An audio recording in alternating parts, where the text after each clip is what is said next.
Sir இவ்வளவு கூட்டமா இருக்கு, கொஞ்சம் அந்த அந்த கவுண்டர் போங்க. ஏன் இப்படி வந்து ஏன் சார் நீங்களாம் அந்த பக்கம் போலாம் சார். உங்கள்ட்ட சார் சார் உங்கள்ட்ட தான் பேசிக்கிறேன். ஓகே போங்க. இவ்வளவு கூட்டமா இருக்கு, அந்த கவுண்டர்லாம் இங்க பாருங்க ஃப்ரீயா இருக்கு, லாஸ்டா ஒரு ஆள் இருக்கு. போங்க சார். மேடம் போங்க நீங்க. மேடம் உங்களை தான் பேசுனா அங்கிட்டு திரும்பிக்கிறாங்க.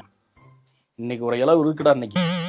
இல்ல போட்டு எவ்வளவு நேரமா பில்ல போட்டுருக்கான். போட்டு அந்த பைய அடிக்க கொடுங்க, எல்லாம் ட்ராலியா போட்டு போய் கார்ல போய் அடிக்குங்க. சார் இவ்வளவு கூட்டமா இருக்குன்னு தெரியுது, அந்த கவுண்டர் போலாம்ல. நீங்க மட்டும் போட்டா போதுமா? இங்க பாருங்க உங்களுக்கு பின்னாடி 2 பேர் நிக்கிறாங்க, அவங்க எல்லாம் வாங்க வேணாமா? வாங்க மாட்டோம், போட மாட்டாங்க. ஏன் என்னங்க சொல்றீங்க? எனக்கு ஒன்னும் புரியலங்க. என் கூட தாங்க வந்திருக்காங்க என் மச்சாங்க 2 பேரும். அறிவு இருக்கா உனக்கு? அரை மணி நேரமா உட்காந்து ஒப்பாரி வச்சுக்கிருக்கோம். உனக்கு காதுல விழுகுதா இல்லையா அனௌன்ஸ்மெண்ட்? குடும்பமாக நிற்க வேண்டாம், குடும்பத்துக்கு ஒருத்தர் நின்னா போதும், மத்த ஆளுங்களை கவுண்டர்ல இருந்து கொஞ்சம் தள்ளி நிக்க சொல்லுங்க சொன்னோம். சார் சொன்னா கேட்க மாட்டோம், நீங்க போங்க சார். சார் போங்க. இல்ல அதெல்லாம் இங்க இருக்கு. போங்க சார். இல்ல இருக்கு என்ன பிரச்சனை? கொஞ்சம் தள்ளி நில்லுங்க. என்ன ஒரு பில்ல போட்டா கிளம்பி எல்லாம் போற அப்புறம் என்ன நில்லுங்க அப்புறம் என்ன? சார் கொஞ்சம் நீங்க மச்சான் கூட வந்திருக்கேன். மச்சான் கூட வந்தா போக மாட்டீங்க. போக மாட்டே நீங்க. நீ போக மாட்டே. அங்க போய் நீ போக மாட்டே. அக்கா அக்கா விட்டு பிரிய மாட்டியா நீ? போடா அங்க நில்லு.